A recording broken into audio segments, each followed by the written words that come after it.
ভিডিওটি ভালো লাগলে অবশ্যই শেয়ার করবেন, পাশে থাকবেন। স্ক্রিনে দেখানো ওয়েবসাইটে প্রবেশ করবেন, এরপরে যে কোনো ছবি আপলোড করবেন।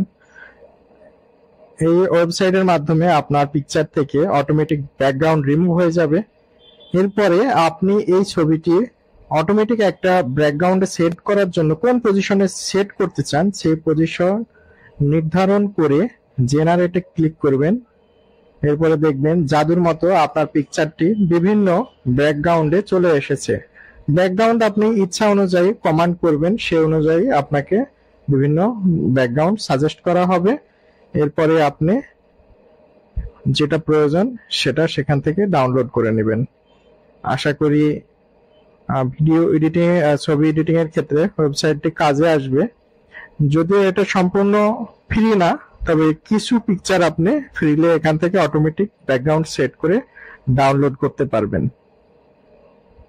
ভালো লাগলে ভিডিওটি শেয়ার করবেন, পাশে থাকবেন। ধন্যবাদ।